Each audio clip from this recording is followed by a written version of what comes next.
Harris' 100 helped put Foxes on top.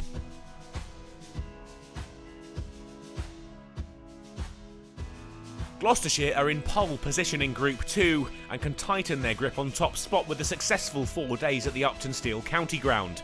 The Foxes should be full of confidence though after their thrilling chase last time out. Could they build on that performance? After winning the toss, they elected to bat, but didn't get off to the most straightforward of starts. Azad, all in a muddle, out caught off a leading edge. Leicestershire recovered with Harris and Evans. The pair took charge and steered their side past 50 runs. Gloucestershire struck back though, 64 on the board, Evans out, caught by Lace off the bowling of Phillips. His partnership with the in-form Harris had been worth 50 runs, and Ackerman looked to replicate that with the Aussie. The pair soon started to look for 100 as the session wound towards the interval. They'd reached the break at 89 for 2, Harris was in the 40s and looking good for another big return. The pair ploughed their way past 100 runs at the resumption. Leicestershire were looking good early in the session, as last week's match winners built their side a platform. A single off Phillips took Harris to his 50, the Aussies' fine form continuing, the latest landmark total reached off 105 balls. The third wicket partnership was worth 50 in emphatic style. Ackerman cleared the ropes, the skipper was making his mark on the game. They built past 150 and showed no signs of slowing. Leicestershire were really enjoying themselves now.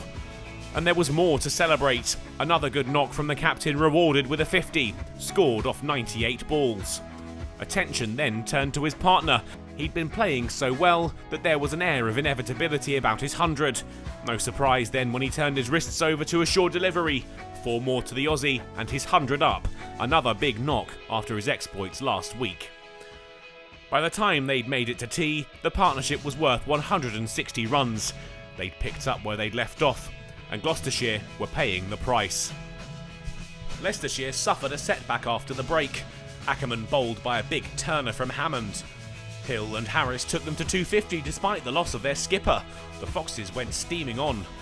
They move all the way to 299, and Harris to 2 short of 150, when Gloucestershire had another, and a big one. The Australian had to go, out LBW for 148. Hill and Swindles took them past 300 and kept going together. The number 5, now the latest Foxes bat, looking likely to pick up a big knock. And he had it too.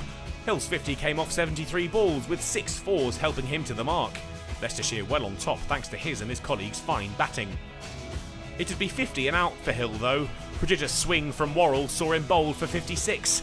Could Gloucestershire hold the Foxes back? They'd have to wait until day 2. Swindles and Mike took Leicestershire's total past 350 before the end of the day, and the score at the close was 357 for 5. The Foxes streaking away from the Group 2 leaders, who'll need to find some quick wickets on the second day if they're to hold on to hopes of clinging on to their lead in the race for silverware.